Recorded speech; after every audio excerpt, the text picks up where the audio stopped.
Radio 5, Cádiz, entrevista. En nuestro tiempo de entrevista nos vamos a acercar hoy a una institución muy unida a la provincia de Cádiz, el Real Instituto Observatorio de la Armada, con sede en San Fernando. Está en los estudios de Radio Televisión Española en Cádiz su director, José Martín Dávila. Bienvenido, buenos días. Buenos días, muchas gracias. ¿Desde cuándo tiene su sede en la provincia de Cádiz el Real Instituto Observatorio de la Armada? Pues desde su fundación. El observatorio nació en 1753, no donde se encuentra actualmente, sino en el Castillo de la Villa, que se encontraba situado junto a la catedral sobre el anfiteatro romano. Y se situó allí porque allí estaba la Escuela de Guardiamarinas, y como lo que se pretendía era hacer observaciones astronómicas y que además los astrónomos enseñasen a los guardiamarinas astronomía, por la aplicación que tenía para la navegación, pues se fundó allí. Y allí permaneció 45 años, hasta 1798, en que se trasladó a San Fernando. ¿Y por qué aquí en la provincia de Cádiz? Bueno, porque aquel ¿Por esa relación con los guardiamarinas igual, ¿no? Efectivamente, por los guardiamarinas. ¿Cuáles son los cometidos, las funciones del Real Observatorio de la Armada? Bueno, el Observatorio de la Armada tiene unas funciones establecidas dentro de un reglamento, que es ser un centro científico de la Armada, un observatorio astronómico y geofísico, y llevar a cabo aquellas labores de investigación que la Armada le fija. Dentro de esas labores de investigación, el observatorio nació, como he dicho hace un momento, por sus cometidos astronómicos, como unos estudios de astronomía. Luego también estudiar cómo se movían esos astros para poder generar lo que se llamaba un almanaque náutico, lo que se llama un almanaque náutico, que permitiese al navegante situarse en la mar junto con el sextante y el cronógrafo marino. Y esos dos cometidos, astronomía, efemérides astronómicas, como entendido como movimiento de los astros, se sumó después, en mitad del siglo XIX aproximadamente, responsabilidades en el campo de la geofísica, de la física de la Tierra, y un siglo después, en mitad del siglo pasado, en las responsabilidades en tiempo y frecuencia, la hora oficial, como se le suele reconocer habitualmente al observatorio. Se trata, como estás explicando, de un centro científico y militar. ¿Quiénes trabajan ahí? ¿Militares científicos, científicos y militares? ¿Cómo? Bueno, es un centro militar, depende de la Armada, pero sus cometidos son básicamente científicos. Tiene algunas áreas de actividad, como la producción de almanaque náutico, etcétera, que tiene una aplicación directa a las actividades de la Armada, y otras que no tienen una aplicación directa.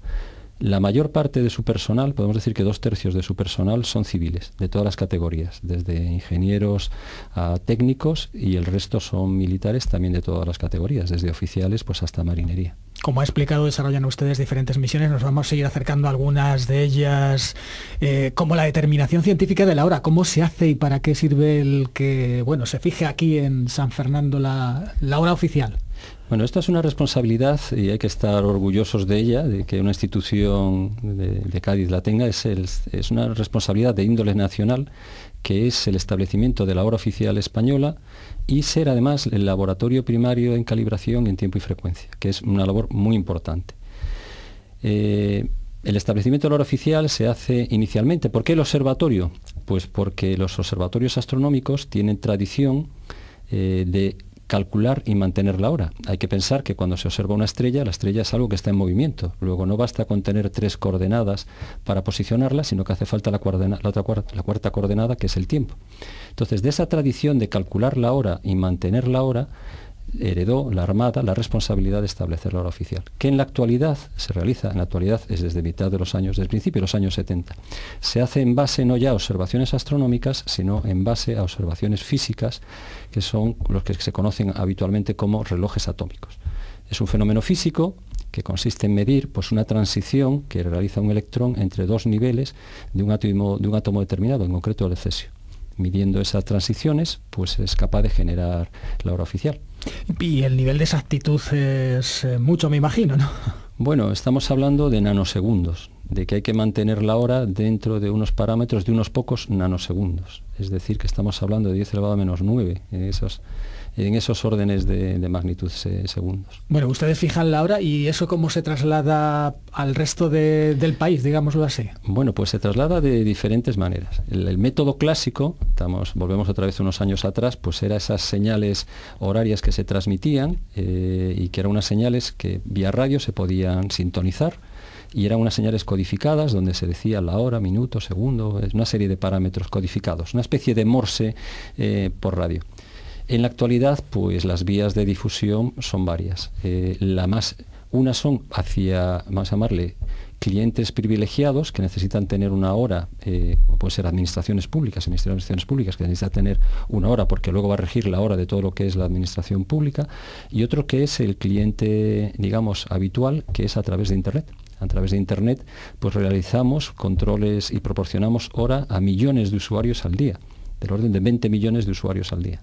Pues si los españoles miramos el reloj, una hora concreta al cabo del año específica es la de las 12 campanadas, las 24 horas. Yo no sé si ustedes tienen una tradición especial o cómo lo celebran o si lo conmemoran de alguna manera. No hay ninguna celebración. Algunas veces a nivel interno en el observatorio, pues llega el día, como hacemos todos los españoles, llega el día de las campanadas, el día de fin de año, y nos reunimos unos cuantos, pero vamos, de forma informal. No hay nada luego oficial. Ahí, más que en cualquier otro sitio, se pueden tomar las uvas en su momento. Se puede tomar las uvas en el momento que corresponde a la hora oficial española. Que no necesariamente que no es la de es Portugal, la de Marruecos, y eso sería Otra de las misiones del Real Observatorio de la Armada, que quizás no conozcan nuestros oyentes, es que se ocupan ustedes de observaciones sísmicas. Explíquenos en qué consiste esta labor.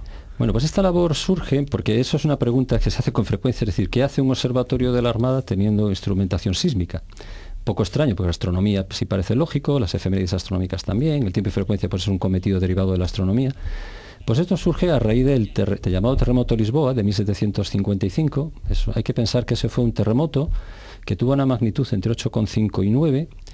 Para que los oyentes se pongan en situación, es parecido más o menos al de Sumatra, que generó un tsunami. El epicentro del terremoto fue al suroeste del Cabo de San Vicente, a la mar, y originó un tsunami que en las costas de Portugal tuvo una altura de ola de 20 y tantos metros y aquí en Cádiz del orden de 6 metros. Se sintió en toda Europa y hubo una gran sensibilización al problema sísmico. Entonces provocó la concienciación. Años después se desplegó, finales del siglo, estamos hablando de 1898, se despliega la primera red mundial de estaciones sísmicas, a iniciativa inglesa de un profesor que se llamaba Milne, y entonces solicitaron, porque querían registro de la sismicidad de esta zona, instalar en el observatorio una estación sísmica.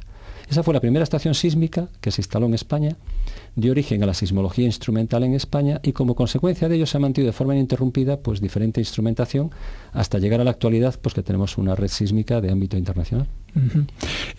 Creo que ustedes también tienen labores medioambientales, incluso relacionadas con el espacio, digámoslo así, ¿no? Bueno, puede llamarse medioambientales entre comillas, o bien espaciales, de tipo espacial, sí. Sí que se controlan ustedes incluso, creo que los residuos que se generan o que dejamos en el espacio, ¿no? Que dejan quienes van. Bueno, no es que controlemos, sino que hay una iniciativa a nivel internacional que lo que pretende es poner un poco de orden en ese batiburrillo que se ha, si se me permite la expresión, que se ha originado alrededor de la Tierra, en las órbitas que hay alrededor de la Tierra, desde la superficie de la Tierra a pocos centenares de kilómetros hasta decenas de miles de kilómetros, pues hay, si consideramos todos los tamaños, incluso se puede hablar de millones de objetos, pero bueno, objetos de un tamaño apreciable, superiores a 1 centímetro, se estima que hay el orden de centenares de miles, y superiores a 10 centímetros, pues del orden de 30.000 objetos aproximadamente, que están en órbita y que solo son útiles como satélites, digamos, y objetos que han sido puestos en órbita con una utilidad, un 7% en la actualidad. Hay que pensar que esto empezó en el año 1957, cuando se lanzó el primer satélite espacial, el Sputnik, por parte de lo que entonces se llamaba Unión Soviética, que hoy suena muy antiguo. Y hasta ahora, pues los países, unos por veces por conveniencia, otros digamos porque no ponían interés, pues no iban sobre este problema, que es un problema real para los satélites útiles que están en el espacio, pero que además hay determinados satélites que podían llegar a hacer una reentrada, determinados objetos que hacen reentrada y que pueden caer en la superficie de la Tierra. Entonces, pues ahora mismo hay una sensibilización. Naciones Unidas, a través de una serie de oficinas del espacio exterior, ha dado una serie de recomendaciones y ahí están colaborando pues una serie de centros que disponen de telescopios que tienen esas capacidades. Y ahí entramos nosotros, somos un elemento más de esa pieza que se está constituyendo. Como consecuencia de la larga historia que tiene el Real Observatorio de la Armada, tienen ustedes una interesante colección de instrumentos antiguos. ¿Se puede visitar? ¿Qué relación tienen ustedes con la ciudadanía? No sé si es accesible el Real Observatorio. Sí, totalmente. Nosotros tenemos una labor que creemos que es nuestra obligación, además, de divulgación, y es un compromiso, además, de la Armada y del Ministerio de Defensa. Hay que pensar que por el observatorio pasan miles de personas al año, el año pasado fueron del orden de 6.500 personas de todos tipos, desde asociaciones, de vecinales, de colegios, personal de investigación, de todos los niveles. y hacemos una labor. ¿Se puede visitar el observatorio? Pues bien, solicitando directamente, cuando son grupos, solicitando directamente a lo que es el observatorio la visita, y luego a través también de las oficinas de turismo de la ciudad de San Fernando se pueden solicitar personas individuales el unirse a grupos que hacen la propia oficina de turismo. Entonces así estamos durante todo el año pues recibiendo a gente, y es un placer hacer la divulgación. Y es un centro que no es porque yo pertenezca al observatorio, sino que es un centro que merece la pena ser visitado. Pues con esa invitación subyacente a visitar el Real Observatorio concluimos. Muchísimas gracias a José Martín Dávila, su director, por haber estado aquí. Muy buenos días. Muy buenos días y muchas gracias a vosotros.